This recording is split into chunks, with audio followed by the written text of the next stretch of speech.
They thought he was just a dog. Just an old retired canine pacing around town like a ghost from a different time. No badge, no handler, no purpose. Until the day he broke into a clinic. Not a house, not a junkyard, not even a crime scene, a suburban pediatric clinic. He shattered a window, tore down the hallway, and stormed into an examination room, just as a doctor was about to inject something into a child's arm. The syringe hit the floor. The dog stood guard, growling low and unmoving. For a few long seconds, no one understood what was happening. But later, when police tested that syringe, and when the truth about the doctor came out, the whole country would ask the same question. How did the dog know? It had started like any normal Tuesday in Millstone, Ohio, a quiet town with just enough people to fill a Walmart, a few diners, and 3 churches. It was a chilly afternoon in late fall, the kind where the wind carried dry leaves and the smell of wood smoke across town. Samantha Ford, a single mom of 2, was rushing to get her youngest son, Noah, to his 4:00 p.m. doctor's appointment. He'd been having dizzy spells lately, nothing major but odd enough to check out. The new clinic had opened up a few blocks down from Main Street. Bright sign, clean parking lot, a tall white fence lined the property. It looked professional enough, though a little sterile. Dr. Carl Whitmore had been recommended by a neighbor. Samantha hadn't met him before, but was told he was gentle with kids and didn't overprescribe like some other doctors in town. That was enough for her. The waiting room was unusually quiet. Just the receptionist, who looked nervous and kept checking the time, and a flickering television playing cartoons. Noah, 8 years old and all freckles and curiosity, squeezed his mom's hand as they walked inside. "It smells weird in here," he whispered. Samantha brushed it off. "Probably just cleaning supplies, baby." They sat for a minute. Then the nurse, a middle-aged woman with a too-tight ponytail and a clipboard, called them in. Samantha tried to follow, but the nurse paused her at the doorway. "Actually, we're just doing a basic checkup today," she said with a smile that didn't quite reach her eyes. "You can wait out here. It'll be quick." Samantha hesitated. "Are you sure?" The nurse nodded. "He'll be just fine." Across town, a retired canine dog named Bravo was roaming the sidewalks. He didn't belong to anyone anymore. After his partner had died in a car crash 2 years ago, he'd been passed from shelter to shelter, finally escaping a fenced-in yard and living on the streets since spring. People fed him, some avoided him, but everyone knew him. The kids called him Sergeant, though the tag on his old collar still said Bravo. That afternoon, something pulled him east toward the edge of town, toward the clinic. He wasn't chasing a smell, it wasn't food, and it wasn't noise. But he ran, faster than usual, eyes forward, head low. Inside the examination room, Dr. Whitmore smiled at Noah and closed the door behind him. There was a faint beep as the magnetic lock clicked into place. He rolled up his sleeves, revealing pale, almost translucent skin, and walked to the counter where the syringe had already been prepped. "Your mom says you've been feeling dizzy," he asked, opening a drawer beneath the counter. Noah nodded, sitting stiffly on the exam table. "Don't worry, just a quick booster. It'll help your blood get stronger." Noah frowned. "I thought I wasn't due for shots." Whitmore didn't answer. Instead, he walked over slowly, holding the syringe up to the light. Outside, Samantha's phone buzzed. It was her boss calling for a shift change. She stepped out into the parking lot to take it, pacing back and forth in the cool wind. That's when she heard the barking. Enjoying this story? Subscribe to our YouTube channel, Heroes for Animals, for more powerful real-life stories about the animals that protect us, love us, and sometimes save us. It started as a low bark, steady, deliberate, coming from somewhere down the street. A few people turned their heads. Then it got louder, more urgent. Bravo rounded the corner of the clinic, his paws skidding across the concrete eyes locked on the side entrance. He lunged. The receptionist screamed as he leapt through a side window left slightly open. Glass-shattered papers flew. Chairs toppled. She tried to grab the phone, but he was gone down the hall before she could dial. Room 3. That's where the smell was coming from. Not blood, not gunpowder, something else. Something chemical. Familiar. Bravo slammed through the door. Whitmore spun around, syringe in hand. Noah screamed. The syringe dropped, shattering on the linoleum. A dark liquid sprayed across the floor. Bravo stood between the man and the child, teeth bared, growling so deep it made the windows rattle. For a moment, no one moved. Then the doctor lunged for a drawer, maybe for another syringe, maybe for something worse. Bravo launched. By the time Samantha heard the crash and ran back inside, officers were already arriving. One of them, Officer Medina, recognized Bravo immediately. "Jesus, that's Bravo," she whispered. What the hell is he doing here? Inside, they found the doctor pinned against the wall, eyes wide and hands raised. Noah sat in the corner, trembling, but unharmed. The syringe was gone, soaked into the cracked tiles. Whitmore claimed the dog had gone crazy, that he was only giving the boy a high-dose vitamin injection. But nothing about the scene made sense. Why was the door locked from the inside? Why was no one else in the building? And what exactly was that liquid? Later that night, after the police had cleared the clinic and animal control had reluctantly escorted Bravo to the station for observation, Officer Medina sat with Samantha and quietly asked for more details. Samantha could barely speak. That man was going to inject my son, without my consent, without explaining anything. She held Noah tightly. That dog saved his life. I don't care what anyone says. Medina stared at the busted window, at the broken syringe, at the boy with tear-streaked cheeks and shaking hands. And deep down, she agreed. But the story was only beginning. Because the test hadn't come back yet, and nobody knew what was really in that needle. It didn't take long for the story to spread. By morning, the front page of the Millstone Gazette read, "Retired police dog crashes clinic, visit saves boy from unidentified injection." Online forums buzzed with speculation. Half the town praised the dog as a hero. The other half wondered if it was all some kind of misunderstanding, just a dramatic overreaction by an old, unstable animal. But behind the headlines, something real was unfolding, because the lab had finally analyzed what was inside that syringe. And it wasn't vitamins. At the police station, Officer Rachel Medina leaned over the forensics report, her fingers trembling as she turned the pages. She had worked with Bravo once years ago during a drug bust in Toledo. Back then, he was sharp, reliable, and precise. Never barked without a reason. Now, according to the report, the clear liquid in the broken syringe contained two key ingredients: etomidate, a fast-acting sedative often used in surgical anesthesia, and midazolam, a controlled substance with powerful memory-erasing properties. Together, it was a cocktail designed to put someone under and wipe out whatever they remembered. Medina let out a slow breath. What had that doctor been planning? Meanwhile, Samantha Ford sat curled up on her living room couch, holding Noah like he might slip away if she let go. He was quiet, too quiet, not traumatized exactly, just withdrawn, like he didn't know how to explain what almost happened and maybe didn't want to. "I saw the needle," he whispered at one point, not looking at her. "It looked weird. It wasn't like last time." Samantha stroked his hair. "It's okay, baby. You don't have to talk about it." But he did. Not out loud, but in drawings. That night, she found crayon sketches on his bedroom floor.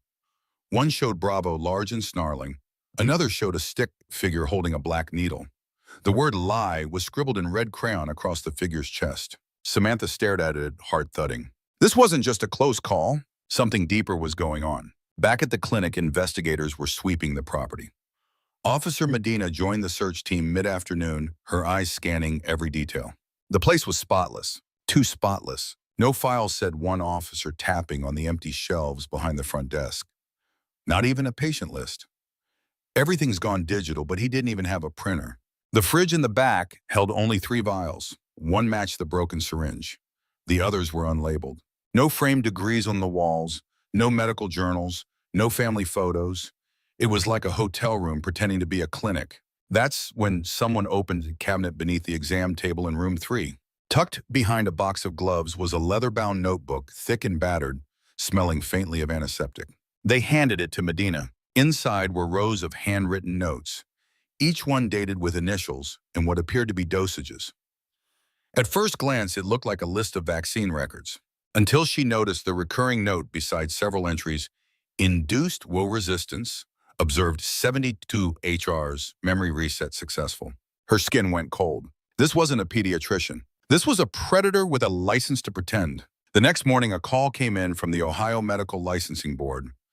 Dr. Carl Whitmore didn't exist in their database. The license number listed on the clinic's website belonged to a deceased dentist from Kentucky. His credentials were forged. Even his name was fake. The man who tried to inject Noah had used at least 4 aliases in the past decade, all tied to temporary clinics, all registered under shell corporations, all shut down quietly after less than a year. Nobody had ever been charged. Until now. Medina drove out to the temporary holding facility just outside of town. The man they arrested as Carl Whitmore sat in a small interrogation room, calm, polite, and completely unbothered. "I'm not speaking without my lawyer," he said flatly. "You're not getting bail," she replied. We just matched your fingerprints to a lab tech who vanished from a Seattle clinic in 2013. He smiled slightly, as if that didn't bother him in the least. We know you used that sedative cocktail before she added, sliding the notebook onto the table. We just haven't found all the children yet. For the first time, his eyes flickered. Then you'll never find them. Not the way you think. At the station kennel, Bravo was pacing again. Since the incident, the local shelter had agreed to hold him for a 10-day quarantine under observation standard procedure for any dog involved in a bite or property intrusion, even if no one had been injured. But Bravo hadn't bitten anyone. He hadn't attacked. He just stopped a crime. Still, procedures were procedures. Until the test results came in. When word got out about the sedative mix and the forged credentials in the notebook, the town's attitude shifted. By Thursday morning, the mayor himself came to the shelter. "We're releasing him," he told Officer Medina, signing the paperwork. "He doesn't belong in a cage. He belongs on a statue."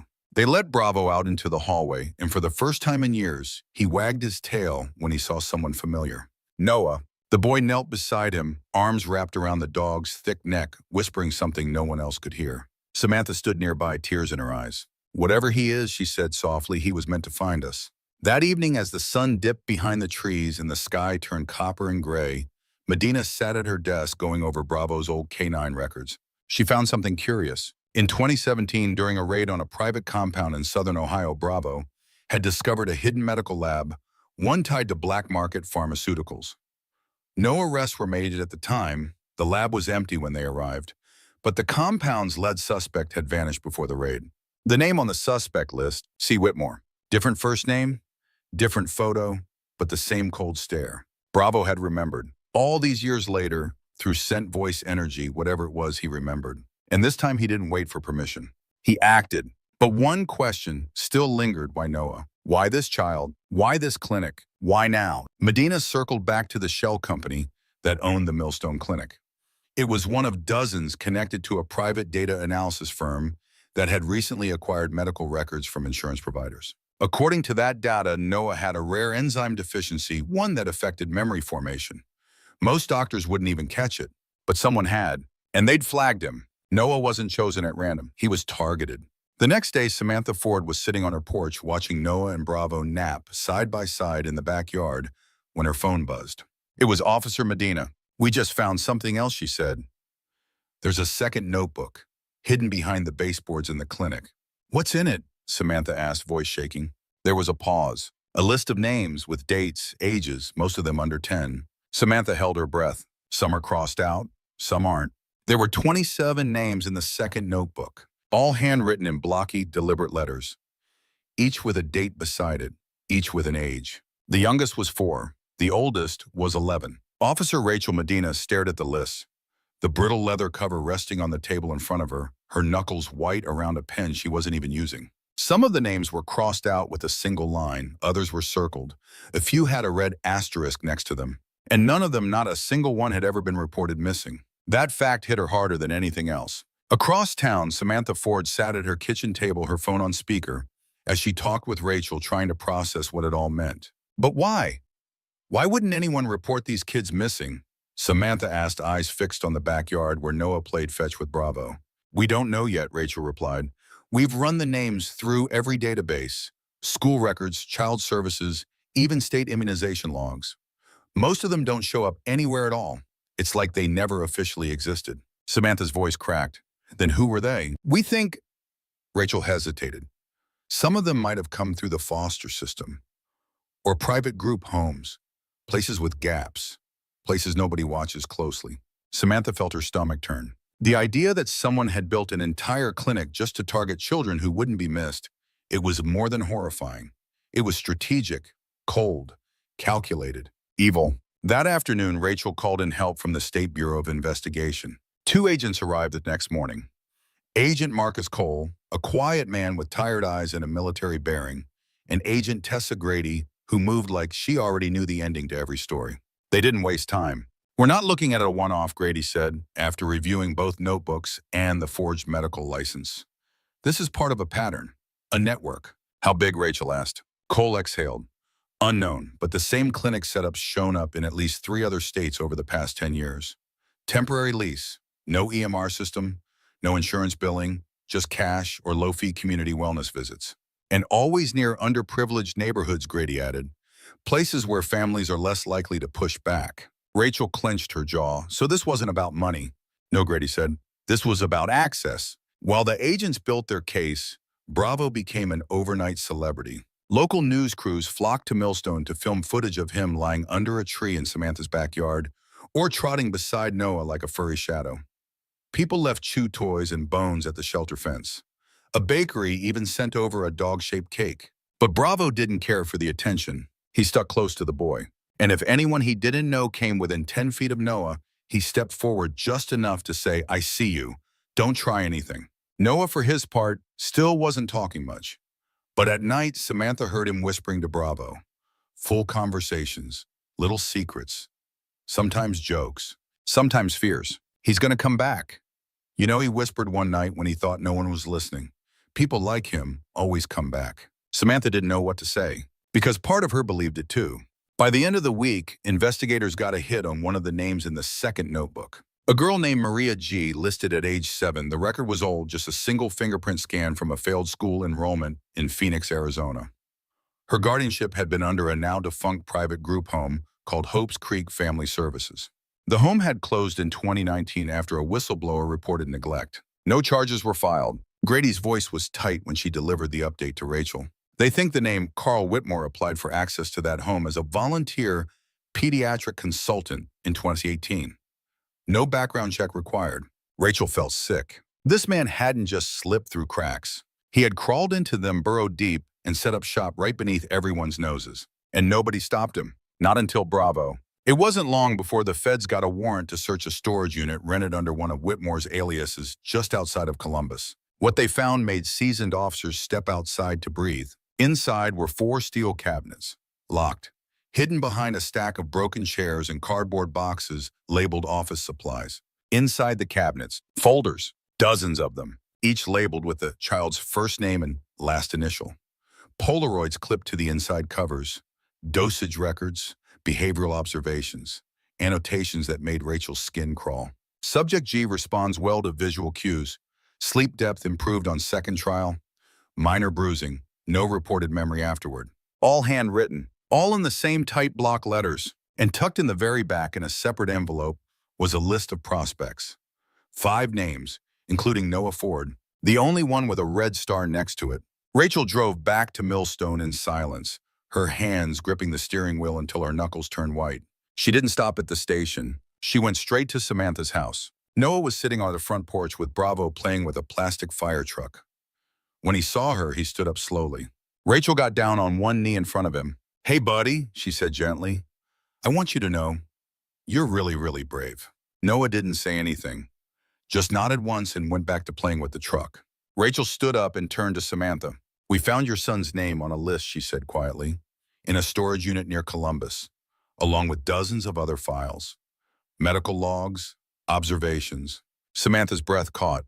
Was Noah hurt before? "We don't believe so," Rachel said, "but we think he was next." Samantha looked down at her son, then at the dog lying beside him, head on his paws, eyes alert. Bravo looked back at her, and for the first time she fully understood. He hadn't stumbled into that clinic. He had hunted it. That night, Rachel sat in her apartment staring at Bravo's old K9 record again. There in the margins were notes from his final year on the force. Exceptional memory recall, sensitive to chemical cues, strong reaction to specific stimuli, unidentified triggers. Consider for experimental ops. At the time, no one had pursued it. Budget cuts, transfers, then the car crash that killed his handler. The file had just ended. But Bravo hadn't forgotten. He had carried something with him, a scent, a pattern, a feeling. And when he saw Whitmore again, he knew. He didn't need a warrant, or backup, or permission. He just acted. And maybe that's what scared people the most. That a dog had seen what no one else did. That he chose to stop it. The more they uncovered, the less anyone wanted to believe it had been real. A fake pediatrician. Dozens of untraceable children. A notebook buried behind baseboards listing names no one could find in any system. And a retired canine dog living on scraps half forgotten by the world had cracked it open like it was just another training drill. But Rachel Medina wasn't interested in the headlines anymore. She wanted the truth, because there were still too many pieces missing. Too many kids still unaccounted for. In a quiet federal building just outside Cleveland, Medina sat across from Agent Grady at a white conference table littered with documents. On the wall behind them, pinned with pushpins and red thread, was a growing web of names and locations, aliases, and facility addresses. All of them pointed to one name, Dr. Carl Whitmore, or whatever his real name had been, before he buried it beneath a stack of stolen identities. "What's this one?" Medina asked, pointing to a blurry photo clipped to the board, an exterior shot of a defunct wellness center in Shreveport, Louisiana. "Opened in 2015, Grady said, flipping through her notes. Operated for 10 months. Shut down after 2 incidents involving child discomfort during treatments. No legal follow-up, no lawsuits, no criminal charges. Staff disappeared a week before state auditors showed up. No records of patients," Medina asked. Grady shook her head. "Only cash logs. No electronic charts, no appointment system." "Same pattern," Medina muttered. "Always cash, always undocumented kids, always gone before anyone can touch him." Grady nodded, "But this time we touched him." Back in Millstone, Samantha Ford sat in a modest therapy office with her son Noah, both of them facing a gentle-voiced child psychologist named Dr. Leah Markham. Noah had opened up more in the last week than anyone expected. About the injection, the room, the man's cold eyes, the way the door had clicked shut when his mom wasn't looking. But more than anything, he talked about the dog. "How did he know?" Noah asked for the 3rd time that session. "How'd he find me?" Dr. Markham smiled. "That's the thing about dogs like Bravo. They're trained to find things people miss. They use their nose, their ears, even feelings we don't understand." Noah looked thoughtful. "So, he felt something was wrong." "I think he knew something was wrong," she said gently. "And he came to help." Noah glanced down at the dog, bed by the couch where Bravo now lay during every session, like he'd been hired full-time. "He always knows," the boy whispered. That evening, as darkness settled over Millstone, Officer Medina received a call from a number she didn't recognize. The voice on the other end was raspy, male, older. "I saw the news," he said. "About the doctor, the clinic, the dome." "Who is this?" Medina asked. "I knew him. Not as Whitmore. Different name. Years ago, I was a security contractor in Honduras. He was Dr. Raymond Alden back then, ran a health initiative for displaced kids." Medina scribbled fast. "What happened?" "He vanished, took his data, burned the field tent to the ground. They never found the kids." "Why are you calling now?" "Because the dog. I've seen that dog before." Medina froze. "What?" "In the compound in Ohio. The drug raid. He was the K9 that flushed out the lower lab." "Bravo." He wasn't just remembering faces or voices. He had tracked this man for years. Meanwhile, in a private lab in Washington, D.C., a federal forensics team ran new DNA tests on the broken syringe from Millstone. They weren't just testing for known chemicals this time. They were testing for what it had been mixed with, because it didn't act like any sedative they'd used in hospital settings. What they found made one tech drop her coffee. There were strands of synthetic RNA, modified enzymes, a chemical signature not found in any FDA-approved medication. In short, experimental biogenics, a compound designed to alter neural pathways in developing children, to manipulate memory, to suppress emotion, or worse, control behavior. It wasn't a booster. It wasn't a sedative. It was a prototype. The next day, Grady called Medina. "I need you to sit down for this," she said. Medina already was. "We believe the man known as Whitmore was part of a black-budget medical program during the early 2000s, a DARPA-funded initiative exploring memory suppression for PTSD and behavioral reprogramming." "Military experiments," Medina said, stunned. "It was shut down in 2008 after multiple ethics violations. But a handful of researchers went dark, vanished. We think he kept working off the grid using kids instead of soldiers, testing on those no one would trace." Rachel's voice shook. "Why kids?" "Because their brains are more malleable, more responsive, easier to rewrite." That night, as Samantha opened her laptop to check her email and found something strange in her inbox. No sender, no subject line, just a video. She clicked. It was grainy, surveillance style, shot from above in what looked like a clinical room. A child sat on an exam table. A man, Whitmore, stood nearby, holding a syringe. There was no sound, but the look in the child's eyes, blank, dulled, told her everything. She slammed the laptop shut, heart pounding. The next morning, she turned it over to Medina. A team traced the file's IP origin to a mass server in Romania, likely part of a whistleblower network. They believed someone was leaking footage to pressure the feds. And they were right. Within 48 hours, a national media outlet broke the story, "Secret Memory Experiments on Children Exposed." Public outrage exploded. News vans descended on Millstone. Bravo was splashed across television screens. Samantha's house became a fortress of reporters and well-wishers. But the mood shifted when another name from the notebook surfaced. One of the children, Maria G., was found. She was 16 now, living under a different name in a youth shelter in New Mexico. She had no memory of a doctor, but she remembered the dog. He barked real loud, she said during a video call with Grady. That's all I remember. Like something deep, like he was trying to wake me up. She paused. I was about to be given a shot. Then there was barking, then nothing. Back in Millstone, Noah was watching cartoons on the couch when he turned to his mom and asked quietly, "Will they come after Bravo?" Samantha blinked. Why would they? Because he knows too much. It was a childish thing to say, and yet something about it felt right. That night, someone broke into the Millstone Animal Shelter. They cut the power, smashed the back fence, got as far as the kennels before tripping the silent alarm. By the time officers arrived, they were gone. But one thing was clear, Bravo wasn't in his enclosure, because he'd never been there. Samantha had brought him home 2 nights earlier against protocol after Noah couldn't sleep without him. In doing so, she may have saved his life. Medina reviewed the shelter's CCTV footage. A tall figure in a black hoodie moved deliberately quickly like they'd done this before. But the camera caught one clear frame of their face. Whitmore's accomplice. Unknown, unidentified. Until facial recognition pinged a match. Biotech consultant, former government contractor, vanished in 2011. The net was getting wider, and this wasn't over. By now, everyone in Millstone knew Bravo's name. The retired K-9 who had once sniffed out narcotics and weapons now had his face on national TV. His story trending on every social media platform under the tag, #Bravo the Hero. But the people who celebrated him had no idea how deep this went. No clue that behind the headlines a covert manhunt was unfolding, and that somewhere someone still wanted to silence him. Because Bravo wasn't just a hero, he was a witness. FBI agent Tessa Grady stood in the war room they had built in the basement of the federal office in Cleveland. Maps, photos, chemical reports, and classified dossiers covered the walls. The entire operation had been upgraded to a Level 4 domestic threat investigation. Whitmore's true name was still unconfirmed. The closest guess was Raymond L. Kane, a former neuroscientist with top-level clearance, who had disappeared in 2009 after testifying in a sealed military ethics hearing. But his accomplice now had a name, Dr. Nolan Stokes, a biotech engineer who had worked on early prototypes of memory suppression treatments under DARPA's Neuraloop initiative. The same treatments are now showing up in Whitmore's syringe formula. Stokes had vanished without a trace after 2011, until last week when he broke into the Millstone Animal Shelter. And now they knew he wasn't just helping Whitmore. He was still actively testing. Samantha Ford sat on the back porch holding a mug of lukewarm coffee while watching Noah and Bravo nap in a pile of blankets on the grass. Every few minutes, Bravo's ears twitched. Even in sleep, he was alert. Her phone buzzed. A text from Rachel Medina, "Need to talk." Privately, not by phone. Within 20 minutes, Medina arrived. She looked exhausted. Dark circles. Hair in a messy ponytail.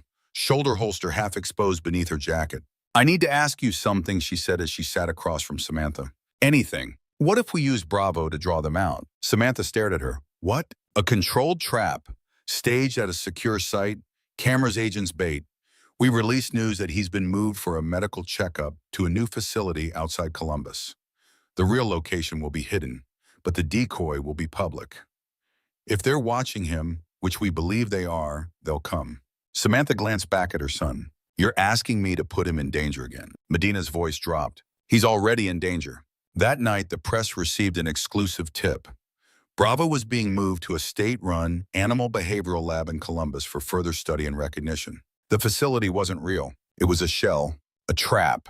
Outside of town on a back road lined with pine trees and farmland, federal agents set up cameras, snipers and perimeter sensors around a rural training site formerly used by Homeland Security. Bravo was brought in under the cover of darkness. Medina stayed with him. She trusted him more than most people she worked with. He wasn't just a dog anymore. He was a partner. When they reached the fenced-off area, Bravo stopped walking. He sniffed the air, low growl, ears back. "What is it, boy?" she whispered. But he didn't answer. He never barked when he was truly worried. He simply braced himself. 20 miles away in a run-down motel on the edge of Dayton, Nolan Stokes watched the news footage from a battered laptop. He clicked a pause on a freeze frame of Bravo being led into the van. Then he smiled. At 3:42 a.m., the motion sensors picked up movement at the perimeter. A single figure. No vehicle. No thermal trace of weapons. Grady ordered lights off. Radio silence. The figure approached the fence slowly, carefully. Bravo stood up inside the facility and began pacing. He wasn't growling, not barking either, but his hackles were raised. That's when Medina noticed something strange. Bravo wasn't looking at the intruder. He was looking up. A sudden bang. Not from the gate, from the roof. Two flashbangs dropped down the air vent shafts. Agents scrambled, half-blinded, grabbing gear, shouting positions. But Bravo didn't flinch. He charged the door, scratched it, then backed away. Seconds later, the door burst open. Medina turned just in time to see a figure in full tactical black slide down the roof, land on the ground, and throw a canister inside. But Bravo didn't go for the intruder. He ran past him, toward the rear hallway. That's when they realized there were two of them. The man in black fled. Grady pursued. Drones activated. Choppers prepped for launch. But Bravo, he had already found the second one. Down in the boiler room near the emergency generator, a second figure was crouched beside a suitcase-sized device wired to the backup grid. A remote signal disruptor. They weren't just trying to break Bravo out. They were trying to wipe the surveillance clean. He growled low, deep, ferocious. The man turned, and Bravo lunged. By the time the agents caught up, Bravo had the man pinned, clothes torn, face bloodied, wrist dislocated. It was Stokes, alive, and very much in shock. He just knew where I'd be, he muttered, dazed as they cuffed him. How? Medina didn't answer. She just looked at Bravo and smiled. Stokes gave up more than they expected. He cracked within 6 hours, told them everything. The labs, the kids, the early tests on refugee populations, the memory erasure compounds, the behavioral corrections, the failed trials that ended in trauma or worse. And most importantly, he gave them Whitmore's next location, a private property in the Blue Ridge Mountains of North Carolina, a compound built under a false name, a place where, according to Stokes, children were still being held. Samantha didn't sleep that night. When she closed her eyes, all she saw was Noah strapped to an exam table. All she heard was Bravo's bark echoing through her bones. At sunrise, she packed a bag for Noah and brought him to her sisters in Cincinnati. She didn't say when she'd be back. 3 days later, under full federal command, a raid team descended on the compound in North Carolina. They expected guards. They expected resistance. What they didn't expect, what they weren't ready for, was what they found underground. 4 children, malnourished, quiet, emotionally flat, no memory of how long they'd been there. One girl about Noah's age wore a hospital bracelet with the initials MW3. She didn't speak, but when she saw Bravo, she reached out and hugged him, hard. That night, as the team packed up evidence and medical teams rushed the children to care, Grady leaned over to Medina. I've worked bio-trafficking for 11 years, she said. I've never seen a dog do this. Medina looked down at Bravo. He was asleep now, tail twitching in a dream. Maybe chasing something. Or maybe remembering. Maybe she said we should have let him lead us from the beginning. The official report called it Operation Silent Echo. The raid in the Blue Ridge Mountains rescued 4 children. The media coverage praised federal agents, analysts, and tactical teams. It showed photos of government vans, of gated compounds, of relieved officials shaking hands. But the people who were there, they knew better. This hadn't started with a tip or a wiretap or a confession. It had started with a dog, a battered retired canine with fading eyes, graying fur, and the kind of memory no scientist could replicate. His name was Bravo, and without him, none of those kids would have been found. The children rescued from the North Carolina compound were taken to a trauma recovery center in Asheville, where specialists worked to gently piece together who they were and what had been done to them. At first, they didn't speak much. They didn't cry either. They just stared at walls, slept in corners. The doctors called it flattened effect, the emotional toll of long-term conditioning. It could take months, even years, to rebuild what was taken. But something unexpected happened. One of the boys, 6 years old, barely 50 pounds, spoke his first words 2 days after arriving. Not to a doctor, not to a social worker. To Bravo. He knelt in the grass beside the dog, gently placed his hand on Bravo's head, and whispered, I saw you in my dream. Back in Millstone, Samantha Ford tried to find normal again. Noah was quieter these days. Not scared, just older somehow. Like he'd seen something most adults never would and carried the weight of understanding it too soon. He didn't sleep without Bravo by his side. He didn't go to school without him either. At first, the district raised objections. No dogs on campus, the principal said. But within 24 hours, over 2,000 parents signed a petition and the school board caved. Bravo became a fixture at Lincoln Elementary, part emotional support, part security, and part living legend. Meanwhile, Rachel Medina was promoted. She didn't ask for it, didn't even want it really. But after everything, her name was on every report. Every news outlet wanted a quote. Every agency wanted a debrief. The story was too big to ignore. She stayed in Millstone anyway. Turned down the D.C. transfer. Requested a reassignment closer to the Child Crimes Division in Ohio. "I don't want to chase fugitives anymore," she told Grady over coffee one morning. "I want to chase the ones who don't leave paper trails." Grady understood. Some things change you forever. By spring, Bravo's health started to slip. Nothing sudden, just slower movements, joint stiffness, less interest in food. Dr. Morales, the town vet, said it wasn't uncommon for older shepherds. "He's got a lot of miles," she said gently, "a lot of history." They adjusted his diet, started him on supplements, let him nap longer in the sun. Noah took it the hardest. "Is he gonna die?" he asked Samantha one night. She knelt beside him. "Not for a while, honey, and when he does, he'll know he did everything he was meant to do." Noah didn't cry.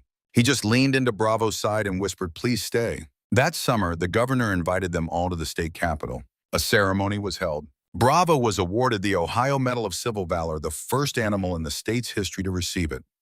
A bronze statue was commissioned for the Millstone Town Square.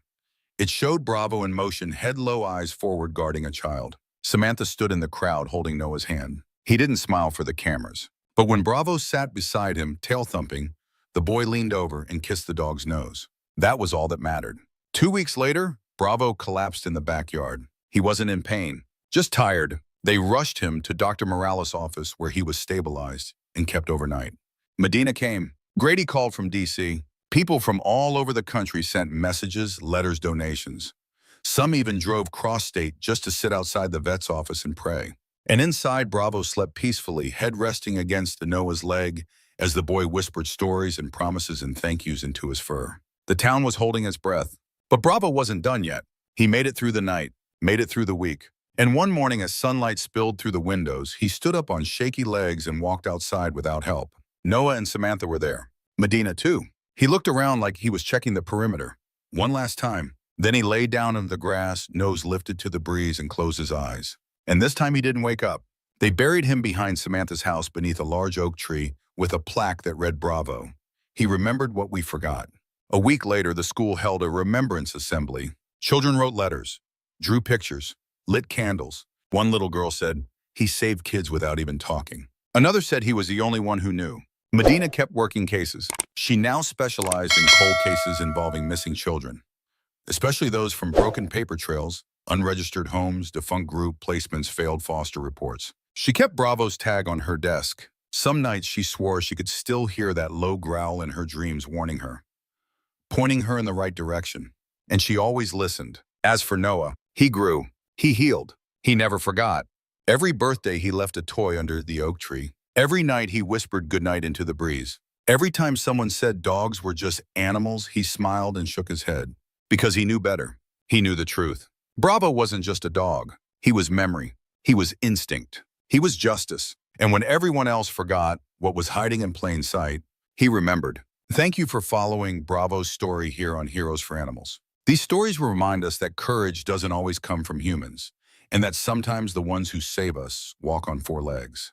Now we want to hear from you. If you could thank one animal from your life, who would it be? And what did they do for you that you'll never forget? Drop your answer in the comments below.